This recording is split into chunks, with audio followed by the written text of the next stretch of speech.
Donc bonjour à tous mes élèves de seconde, bienvenue dans cette petite vidéo d'introduction qui va en fait vous présenter l'activité que vous avez à faire. Donc cette activité en fait elle fait suite au chapitre 6 dans lequel on parlait de toute la notion de système, de référentiel, de trajectoire, etc.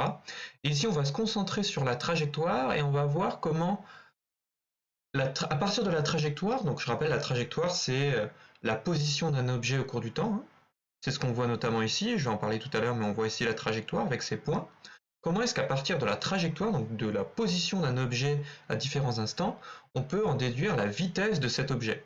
Est-ce qu'il va vite, pour savoir à quel moment il va vite, à quel moment il va lentement, parce que je rappelle que lorsqu'un objet est en mouvement, il ne va pas forcément toujours à la même vitesse. Le mouvement n'est pas forcément uniforme, parfois il peut accélérer au début, freiner à la fin. Et pour mettre en évidence justement les variations de vitesse, le fait que la vitesse change, eh ben on peut utiliser cet outil qu'on va voir dans le chapitre 7 qui s'appelle le vecteur vitesse. Donc dans cette activité, en fait, on va analyser, si vous voulez, le mouvement d'un avion sur une piste d'atterrissage.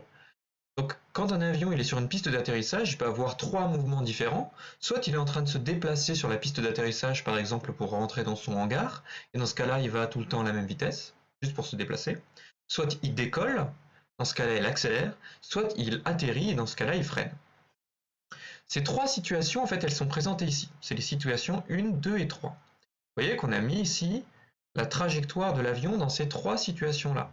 Vous voyez également qu'il y a un petit fond quadrillé derrière qui va permettre de faire des mesures. En effet, on vous dira tout à l'heure que, c'est écrit plus tard, mais que un carreau sur la feuille, ça correspond à 10 mètres. 10 mètres dans la réalité. Un carreau sur la feuille, c'est 10 mètres dans la réalité.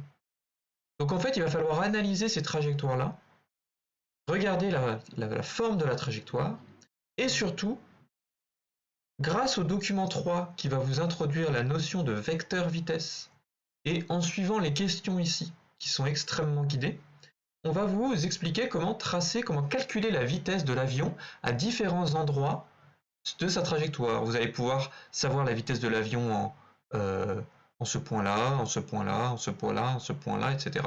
Les points qui portent des noms d'ailleurs, hein, vous voyez que le premier point s'appelle M0. Le point suivant, c'est pas noté, mais c'est M1, ensuite M2, M3, M4, etc. Vous allez pouvoir calculer la vitesse en tous ces points. Et vous allez voir que dans certains cas, la vitesse elle change, dans certains cas, la vitesse augmente, la vitesse diminue. C'est ce qu'on va vous demander de faire dans cette activité-là.